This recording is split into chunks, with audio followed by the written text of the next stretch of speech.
Hello everyone, welcome to this session. Our chapter is map reading and interpretation, and we're still discussing about the topographical maps, how to represent various these physical and relief features on these maps, and we call these topographical maps.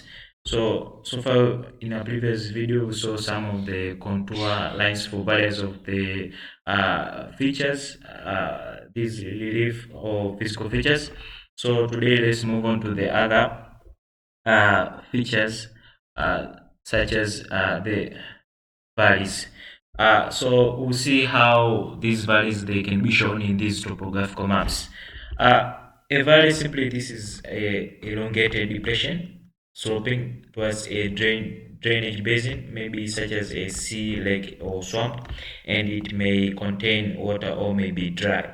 So that's simply how you can define a valley. This is just a kind of a depression that is elongated, sloping that is either towards a certain kind of a drainage basin that can either be a sea, a lake, ocean, or a swamp that sometimes it can contain water or it may not contain the water, so sometimes it can be dry.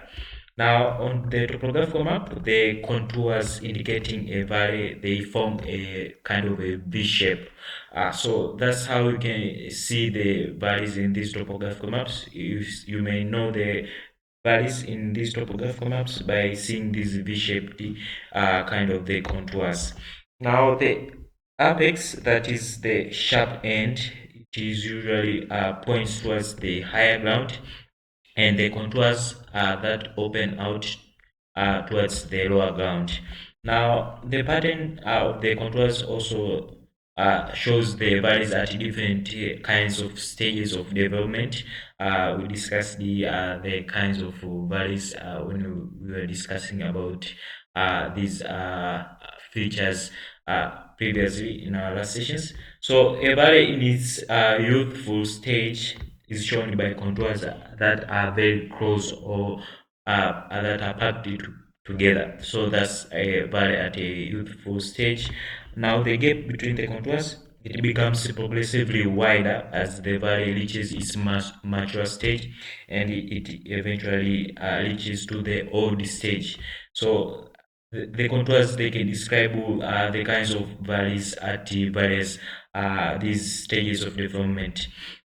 And here is how valleys they can be portrayed in a topographical map. As you can see, these arrows indicate the direction of maybe a river valley or just the drainage pattern, maybe of water, maybe towards an ocean, sea, lake, or a swamp. So as you can see, so these are kinds of valleys, and from here you might see that it is a sprue. We'll see about that in our next slide. So that's how valleys might look like, and here the contours how they display the valleys. As you can see here, these ones are closely packed together, and these ones are a little bit far apart. Now, these will just show that this valley is kind of in its youth stage and it's very steep compared to this one that it can be a little bit less steep than this one. So that's how the contours describe that kind of a valley. Now, moving on, let's see the sprue. A sprue is also known as a salient. So that's the other name of a sprue. This kind of a feature. It is a prominent project of a raised land from the higher ground, such as maybe a hill or a mountain slide into a lower land. Now, then, these sprues sometimes they interlock, or hence the name the interlocking sprues. And from this the side, as you can see here, how they look like, they might look like something like this. So that's how sprue they look like in real life, and they can also be portrayed in contours as we've seen in the slide above. Now, sprues are depleted by contours that form a similar pattern to that of the valleys as we've seen.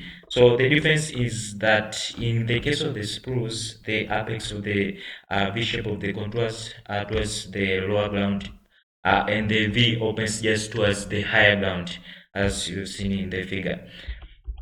Now, by studying the values of the contours, one can just tell which is the higher ground and which is the lower ground. Now, but if the values of the contours are just not provided, the shape of the V around it can also suffice, or they can just provide that kind of information. Now let's move on to the other feature, that is the hill. Uh, the hill, this is just an upland that raises above the general relative low ground, but it is of less height than a mountain. So a hill is just a small mountain. So it just has these kinds of less heights compared to a real mountain. Now here's how a hill might look like, and here's how a hill might look like in real life, but here's how the contours they can portray a hill within these topographical maps. As you can see, this top side we just show how the hill, or we just display how the hill might look like in the topographical maps. So the shapes of the hills are just quite variable. Some appear to have just these regular shapes, while others are just irregular shapes. Now, regular hills, they look evenly shaped and they tend to be conical in shape. On the topographical maps, these are just depicted by a group of the concentric contours that give a hill a rounded shape. So there you can just know that kind of a hill is a regular hill. And here's how they look like, the regular hills. As you can see, the how the contours portrayed and how it looks like in real life. So that's the regular hill. Moving on, in terms, some of the hills are irregularly shaped. This may due to the erosion, now the presence of the massive rock outcrop, or just due to the geomorphological processes that can lead to these kinds of irregular shaped hills. And this is how the irregular shaped hills they look like. They just, the contours are not that evenly distributed. As you can see, the contours they might look like this, and this is how they look like, these kinds of irregular hills in real life. Moving on, let's last but not least, let's discuss about the ridge. A ridge, it can be defined as a fairly narrow and elongated hill, or just a range of hills with these steep slopes on all sides. So that's the meaning of the hill, of the ridge. Now the top of a ridge may have a number of peaks just formed by hills that form a range. Now that's how a ridge can be formed. Now some hills are watersheds that separate rivers, which flow in different directions or just parallel to each other, and that's how some of the ridges they can look like. Now on topographical maps, the ridges they can be identified by closely packed and elongated contours that drop on all sides into lower ground. So that's how the topographical maps can display these ridges. The upper part of ridge is what we call a brow, and below reaching the top of the ridge, there is usually a section of gentle sloping land that is called a shoulder. So that's all about the ridge, and here's how ridges, or yes, a ridge may look like. Here's how it may look like in real life, and here are the contours that are helpful to display the ridge in these topographical maps.